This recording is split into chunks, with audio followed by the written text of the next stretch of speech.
Hi, in this video, I want to talk about a very important topic, one that many people, not only beginners, but also professional traders miss.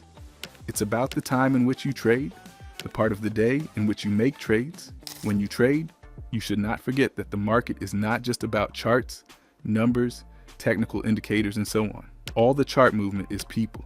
It's transactions that real people are making, and they will be active in different ways at different times. And probably many of you know that the main financial center of the world is New York.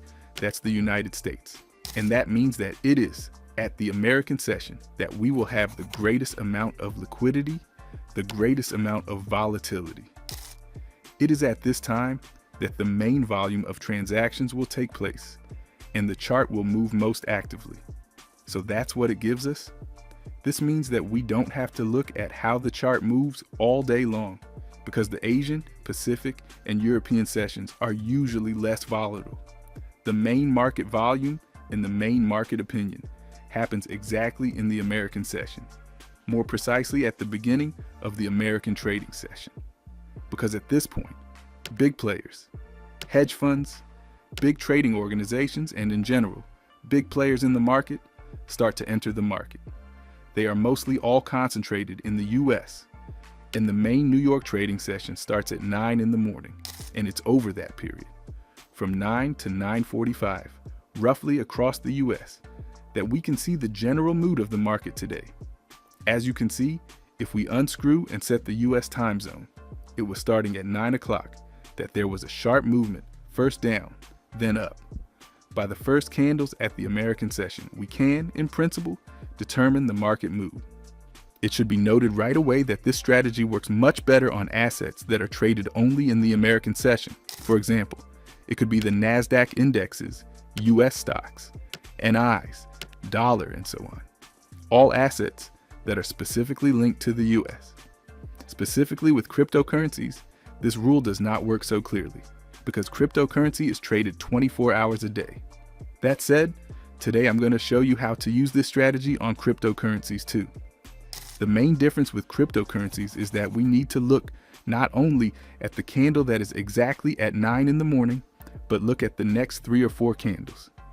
If we were trading US indices, stocks, we would only look at the candle that's at 9 in the morning and 9:30. For cryptocurrency, this movement will be a little bit smeared, but in general, we can still focus on the morning on the United States. Because in the cryptocurrency market, the United States is also very active and very important. We will be looking at not 2 candles, but 4, from 9 to 10 in the morning. So the basic strategy is that we look at all the candles that were from 9 o'clock to 10 o'clock in the morning. Now 15-minute time frame, each candle shows us trades for 15 minutes. And so, here in these 4 candlesticks is the first hour of trading in the American session. What do we need to do next? We need to note the highs and lows that the chart passed over these 4 candles. There are 2 kinds of interpretations of this strategy. We can expose on the tails of the candles, that is, the real highs and lows, or on the bodies of the candles, because the highs and lows are usually sharp spikes that immediately pull back. So here's what we see on the first 4 candlesticks on this trading day. The session started quite sluggish, not very steady movement.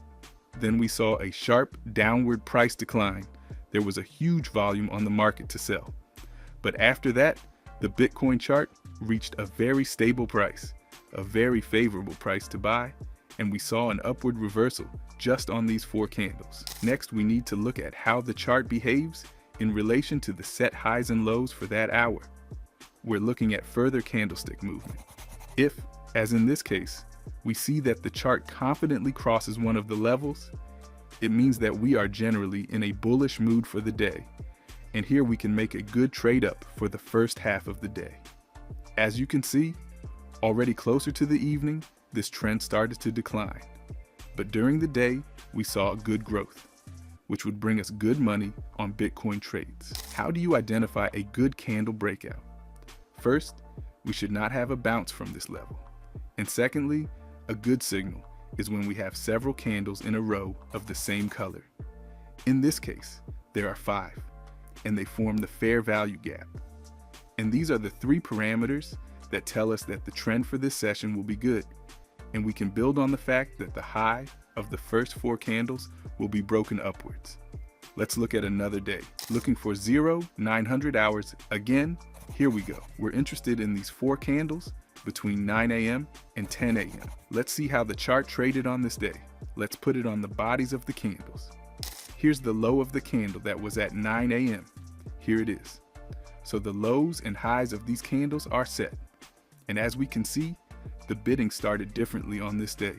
Somehow, there was huge liquidity upwards immediately at the start of the US session.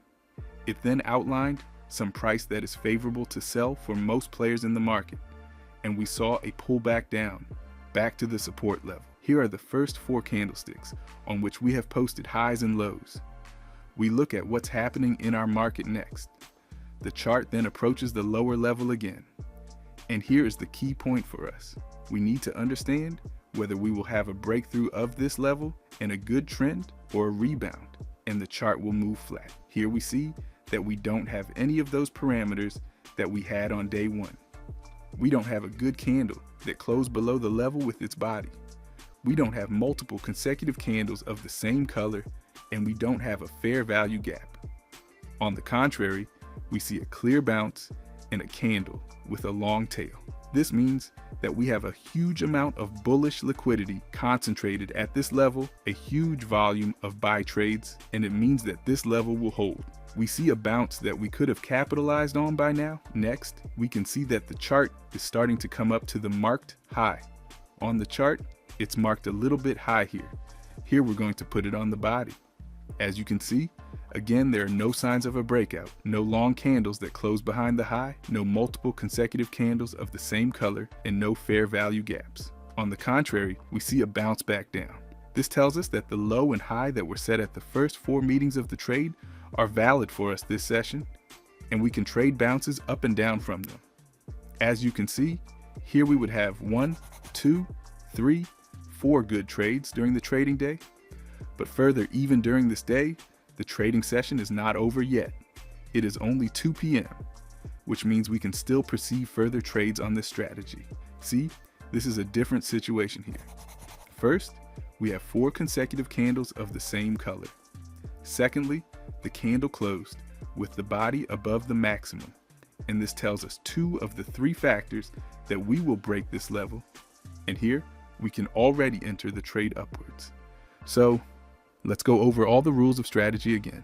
First, we expose the highs and lows on 4 candlesticks between 9 and 10 a.m. US time, New York time zone. Next, we look at breakout or bounce factors from these highs or lows. We need to understand the mood of the market today. If we are willing to trade in a narrow corridor and the market is willing to trade, then we trade rebounds. If we see signs of a market breakdown, like in this case, like on the first day, which I described, it means that some forces are prevailing in the market today, either buyers over sellers or sellers over buyers. And on this day, we may see a good trend.